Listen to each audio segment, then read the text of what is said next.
It's so good to see you. If you have your Bible or your phone, I want you to turn to Hebrews chapter 11. And while you're turning, I want to ask you a question. And the question is, have you ever sacrificed something that you wanted to help someone else achieve something that they wanted? So you gave up what you wanted to help somebody else achieve what they wanted. In the world of running, the world's most prestigious race, at least considered by most people, is the Boston Marathon. It was started in 1897, and even today it still continues to draw about 35,000 runners each year as they run through the streets of Boston. Here shows just one section of the race. This year's race was held on Monday, April the 21st. And one of the competitors in that race was a 34-year-old Brazilian named Pedro Arrieta. His personal goal was to complete the 26.2 miles in 2 hours and 40 minutes. If he had been able to do that, that would have placed him in the top 5% of all runners. And remember, these are like the world's most elite, so top 5% in the world. For the first part of the race, and really up until just the last few moments, it looked as if he was going to be in a position not only to meet his record, but to set a new personal record. Somehow, as everybody around him was starting to slow down, he was able to increase his pace over the last few miles and was in a great position to set a new personal record. That is until about 200 meters before the finish line. So in terms of runners, this was about 30 seconds before reaching the finish line.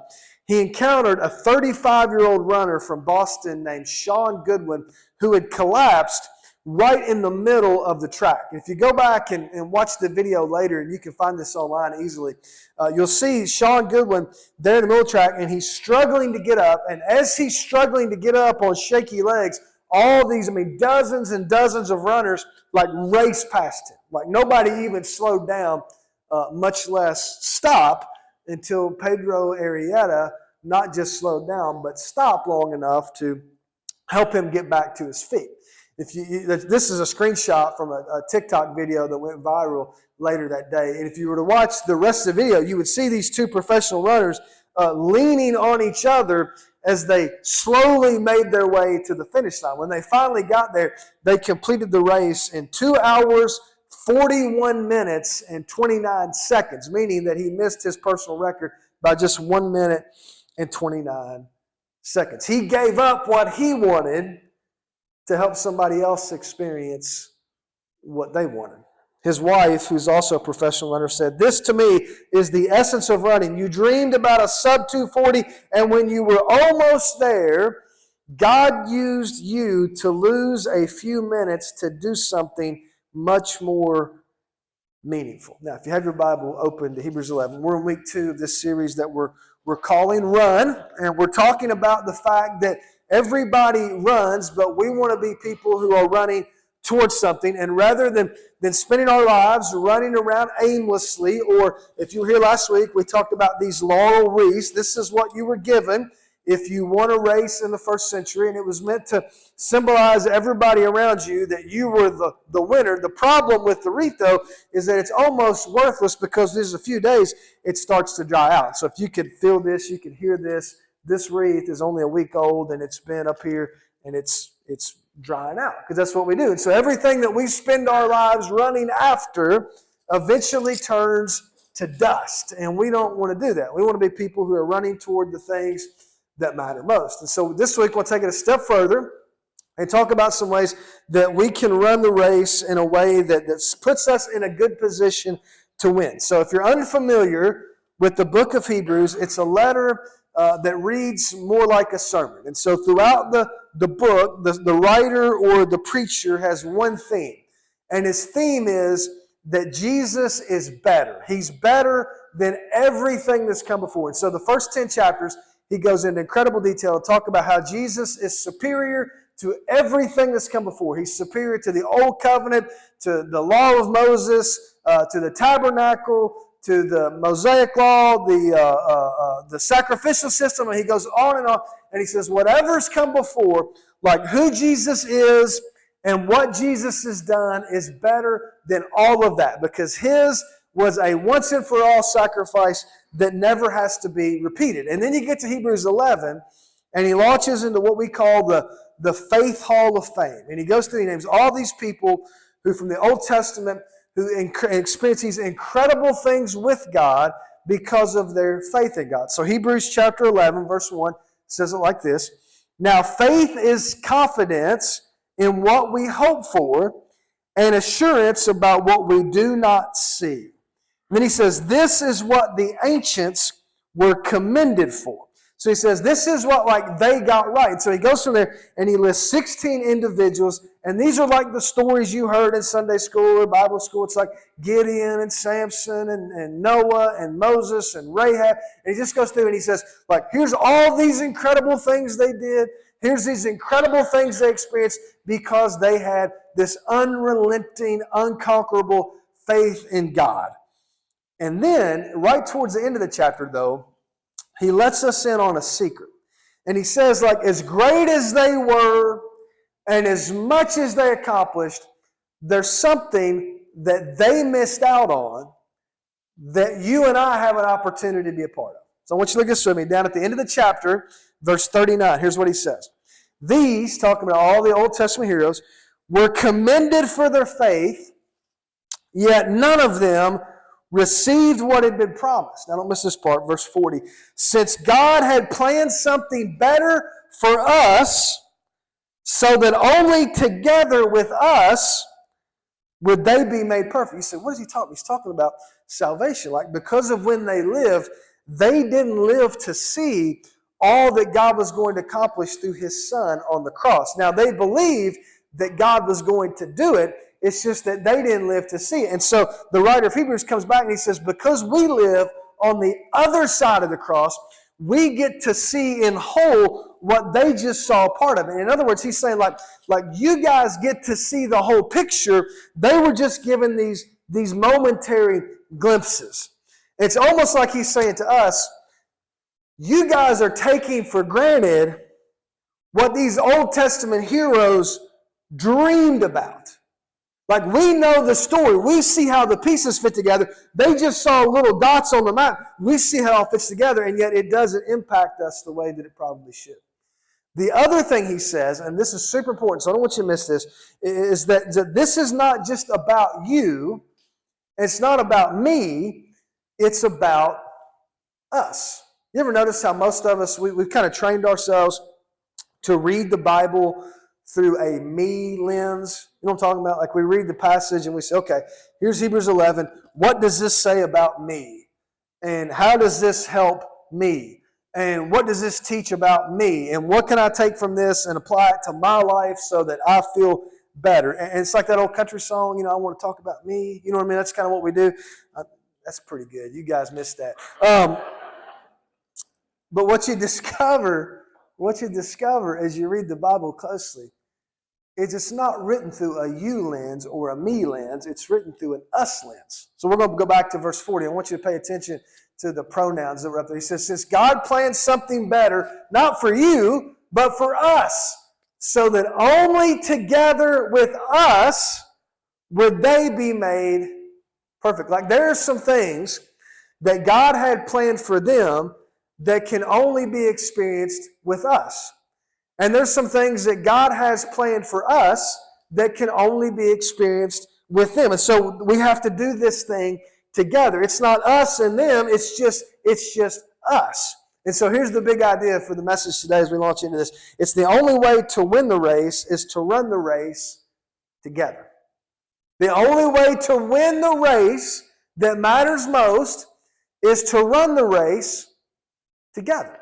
Now, most of the time we think of our spiritual lives in terms of an individual race, right? It's the race that's been set before me, not the race that's been set before us. And so we see ourselves kind of on the starting block, and we make some sort of spiritual commitment, and somebody shoots the gun, and we take off, and we spend the rest of our lives trying to do our best to stay in our lane and run a good race. And while we're generally aware that there's some other runners on the track who may be running the same direction, we don't see them as being part of our race. The better image, though, and the more biblical image is that rather than a bunch of individuals all running their individual races, we're all like a relay team. And we're there to encourage each other. We're running the same direction. We're challenging each other. And we're picking each other up whenever we fall. And so what you learn through the book of Hebrews is that it's not about what God wants to do for you as much as it is what God is already doing for us. And then you get to Hebrews chapter 12, and the writer goes on. He gives us some super practical, really concrete ideas that will help all of us run a better race as we learn to run together. So Hebrews chapter 12, verse 1, therefore, since we're surrounded by such a great cloud of witnesses, let us throw off everything that hinders and the sin that so easily entangles, and let us run with perseverance the race marked out for us, fixing our eyes on Jesus, the pioneer and perfecter of faith. For the joy set before him, he endured the cross, scorning its shame, and sat down at the right hand of the throne of God. Consider him who endured such opposition from sinners, so that you will not grow weary and lose heart. So I got a picture I want to show you. Part of the course where they run the Boston Marathon, it takes the runners right past a private liberal arts all-female college, Wellesley College. And it just so happens that the runners run in front of the campus right at the halfway point. They hit the 13.1 mark, which is halfway, and they're in this tunnel. And so ever since the very first race in 1897, students at the college have lined the streets on both sides, and they form what they call a scream tunnel. So they get on both sides, they cheer for the runners, they hold up signs for the runners. In the pre-COVID world, they invited the runners to stop and give them a free kiss, which the health department tried to shut down with varying degrees of success. Here's another picture that shows. These are some of the signs from back in April, and you can see the kissing thing is still part of the deal. And so the people who have run the race, though, will tell you that the Wellesley College part of the course comes right before you enter into what's called the Newton Hills, which is the most difficult part of the entire course. And so what's so crazy about this, though, going back all the way to 1897, if you go back and you track the fastest mile, so you got 26.2 miles, almost every runner's fastest mile comes right in front of that campus in the Scream Tunnel. And there's something about people lining the streets and cheering for you, even though it comes at halfway point, a lot of people are starting to slow down, and right before you get into the roughest part of the race, there's something about having these people cheer for you that gives these runners this burst of adrenaline they need to record their fastest mile. And that's exactly what the writer of Hebrews is talking about with this great cloud of witnesses. There's kind of two ways to think about this. First, you can think of it as there is somewhere in heaven, like in the grandstand of heaven, there are these people who are sitting there and they're watching you run your race. And at these critical junctures of your life, they're there cheering you on so that you get the inspiration and the burst of adrenaline that you need to keep going. Another way you can think about it is if you're in a relay race, there are these people and you know their names. They were part of your story growing up. They're the people that you love dearly, and they ran their race, and now they've handed off the baton to you, and they're sitting back and cheering for you as you try to run your race. Either way you think about it, it's helpful. There are people you know and people you don't know who are in the stands watching you run and who are doing everything they can to cheer you on as you try to run your race. And then from there, the writer goes on. He gives us 3 super practical ideas for how to do this. Here's the first one. If you want to run a better race, you have to lighten your load. End of Hebrews 12:1 says like this, let us throw off everything that hinders and the sin that so easily entangles. I like the way the New Living Translation put this. So let us strip off every weight that slows us down, and especially the sin that so easily trips us up. So I got another picture I want to show you. In the ancient world, and this is something that's continued into the modern world, one of the ways that runners prepare for a race is they'll often train wearing a weighted vest. In the old days, it was like literal weights that they hung on their shoulders. This is a little more easy to deal with, these weighted vests. The way it works, you put in 10 to 15% of your body weight into this weighted vest, and you train and you build muscle.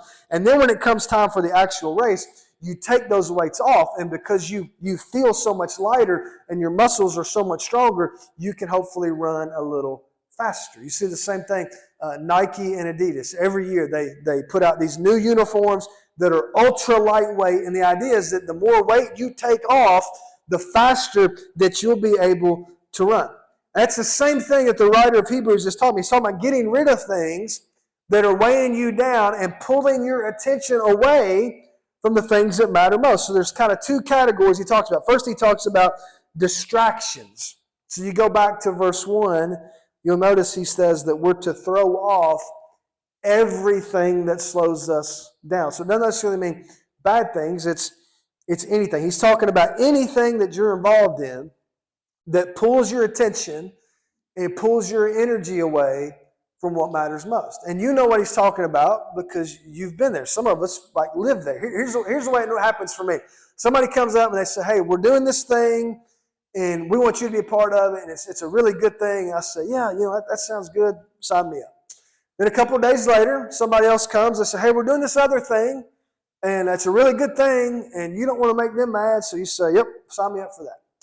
Then you get home and you find out that your kid, in addition to playing for one team, has said yes to another team or another sport or another activity, and you start looking at the calendar, and as it turns out, the first thing that you said yes to and the second thing that you said yes to, and both the things your kids are involved in, all happen at the exact same time.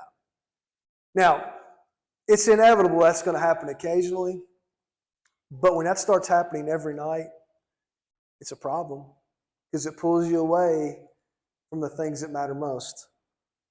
The second thing the writer mentions, though, is sin. So he says, let us throw off every weight that slows us down, and especially the sin that so easily trips us up. You ever gotten tripped up by sin in your spirit? Of course you have. That's what it means to human. What's so cool about this, though, what's so interesting about this, is he doesn't say the sins that trip you up.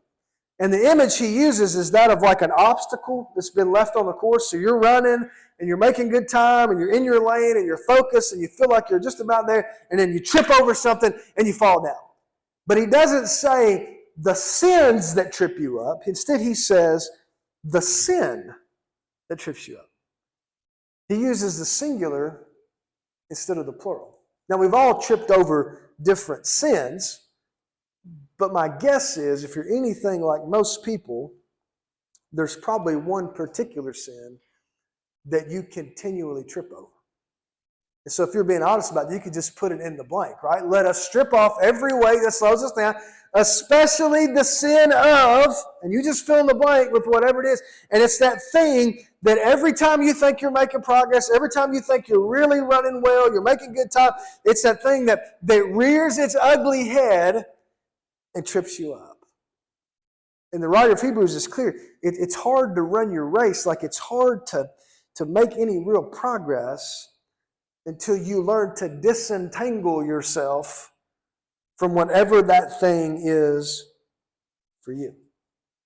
Now here's the second thing he says in this passage. It's that as we're running our race, we have to remember that this is not a sprint. It's a marathon, not a sprint.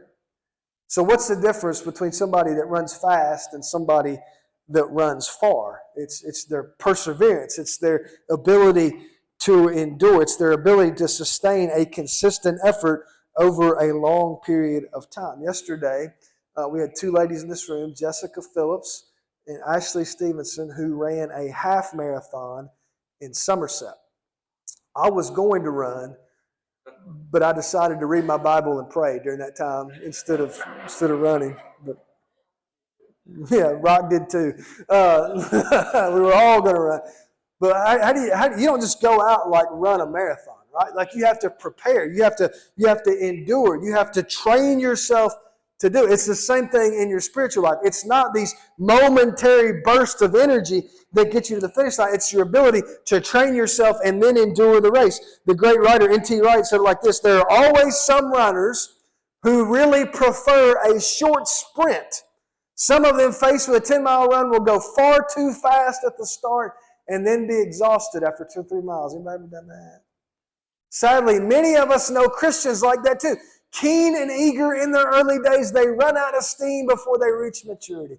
Give me the person any day who starts a bit more slowly, but who's still there, patiently running the next mile and the next and the next, all those years later. You know, when it comes to following Jesus, it's not about like how fast you go. It's about the direction you're going and how far you go. Eugene Peterson, the great writer, said it's a long obedience in the same direction. And so let me ask you, are you doing that?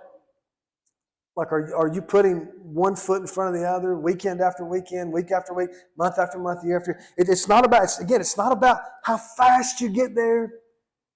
It's about how well you run and how far it takes you. And then here's the last thing you see in this passage. The writer says that as we're learning to run together, we have to stay focused on Jesus. You don't get distracted by all the stuff around you. You stay focused. So verse 2 says it like this: fixing our eyes on Jesus, the pioneer and perfecter of our faith, for the joy set before him, he endured the cross, scorning its shame, and sat down at the right hand of the throne of God. Your translation might say he's the author and perfecter of faith. He's the source of our faith. He's the sustainer of our faith. He's the one, he's the reason we run, and he's our inspiration to keep running. One writer said that we are to run this race with no eyes for anyone or anything except Jesus. It is he toward whom we run. Let me ask you, is that true for you? Like, I know we're all running. Like, a lot of us, man, we're running really hard, but we're running like in circles, where it's like we're on a treadmill and with the speed's increasing and the incline's going up, but we're not really getting anywhere. And the reason could be that we're running aimlessly, like Paul talked about, and we're not actually running toward Jesus. It's only as you run toward Jesus that you make any real progress. So I got another picture I want to show you. This is Roger Bannister. Roger Bannister was the first person in history to ever run a mile in under 4 minutes. He did it back in 1954. I'm still working on that. You might be too. But he did it in 54. And the reason he's such a famous person is because for the decades leading up to that, experts had concluded that nobody would ever break that barrier. There were a lot of people who got close, like 403, 402, but most people were around 410, 415. And so for decades, the experts predicted that nobody would ever do it because the stress it would put on your body would prevent you from doing it. Like your lungs would collapse, your heart would explode, like the muscles would tear from your bones. And it wasn't until Roger Bannister did it in May of 1954 that anybody did. He came in at 3 minutes and 59 seconds. What's so crazy about this, though, is that 2 weeks after he did it, again, first person in history to do it, people have been trying for decades. 2 weeks after he did it, there was this dude down in Australia that did it. And then 2 weeks after that guy did it, there was somebody else that did it. And so what happened was it ignited like this chain reaction of runners. And so 6 months later, after the first guy did it, there were dozens of people that had already run a sub 4 minute mile. And it's like once they realized that somebody could do it, that it could be done, there were lots of different people that decided to do it themselves. And so I think that's the same thing the writer of Hebrews teaches. That's why he says, consider Jesus. If you want to run a 4 minute mile, then consider Roger Bannister. But if you want to make it in your spiritual life, consider Jesus. And once you think about what he did and what he went through, it gives you the strength you need to endure your race. But there's something else here I don't want you to miss. It's the last line in verse 3. It says, consider him who endured such opposition from sinners, so that you will not grow weary and lose heart. And what's so cool about that, in Greek, it's just 2 words. The word for grow weary and the word for lose heart. And it's the same 2 words that the Greek philosopher Aristotle used to describe runners who were in a race and they either relax too soon or they collapse before they reach the finish line. And so he says, there are these people, and you know them, like they were running a good race. And maybe they thought they had it won, and all of a sudden they kind of pulled up and they relaxed before they reached it. They wound up losing rather than winning. Or there were people who ran as hard as they could for as long as they could. And at some point they collapsed from exhaustion, just like the Sean Goodwin did in the Boston Marathon. And so Aristotle said, like, you don't want to be that person. And the writer of Hebrews comes along and he says, you don't want to be that person. And you don't have to be that person. Because you have somebody that's running with you that will carry you to the finish line so that you don't relax too soon and you don't fall before you get there. And honestly, that may be how you feel today. There may be some of you walked in here and, you know, for a really long time, you ran really well. You were making good time. There was no obstacles in your path, and you felt like, I got this thing whipped. And what happened is you did exactly what they warned us against. You relaxed too soon. And you relaxed before you got to the finish line. You got distracted. Or maybe you got tripped up by some sin. Or maybe you tried your best, and for a while you did really well, and you just got tired and exhausted, and you kind of collapsed, and now you find yourself, and it feels like you're laying in the middle of the track, and your legs won't allow you to get up. And if that's where you find yourself, I just want you to know that Jesus said He's not just the author of our faith, He's the perfecter of our faith, that He'll come alongside you. And other people in this room, like if you're in this room, you're literally surrounded by people, whether you know them or not, who will do everything they can to help you get back to your feet and get back in this race. So I got one last picture I want to show you. This is a picture of Pedro Arrieta and Sean Goodwin as they crossed the finish line of this year's Boston Marathon. As we close today, I'm going to read you an excerpt from a journalist from the Runner's Journal who was an eyewitness to these closing moments of the race. And I just want you to listen to what he wrote. He said, experienced marathoners know that even a brief stop in the final minutes can mean the difference between reaching a coveted time goal or not. Arrieta knew it too. He'd been on pace for roughly a 2:39 finishing time, and stopping to assist Goodwin meant relinquishing that dream mid-stride. He goes on. The pair then staggered forward together, every step a labor for the muscles, but a triumph of the spirit. On the sidelines, the roar of the crowd grew with each yard they covered. Longtime Boston spectators, hardened by years of watching determined athletes, shouted encouragement and wiped away tears at this unexpected display of camaraderie. It was a raw and unscripted moment of human kindness, cutting through the intense competitive atmosphere of a major marathon. This is this last line.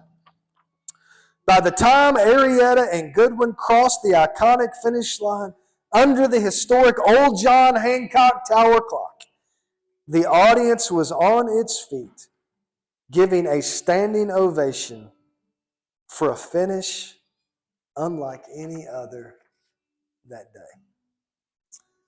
Do you know, if you're the one that's struggling to get in the race, Jesus said, if you'll take just one step toward Him, He'll come alongside you and He'll carry you to the finish line. Maybe you're at a point you're so tired you can't even walk. He said He'd carry you. And you're surrounded by other people who will come alongside you and do whatever they can to help you win the race. I want you to stand with me. We're going to sing two final songs together. If you're here this morning and you need to pray with somebody, you have questions about what this might look like for you, or maybe you're ready to make a public decision to follow Christ. We had a young lady do that yesterday. We would love to walk you through that process. We'll do everything we can to put you in a position to win your race, but we can't take the first step for you. You have to take the first step, and we'll help you take the rest of them. So if you need to take that first step, David's going to be right here. I'm going to be over here, and we'd be honored to help you.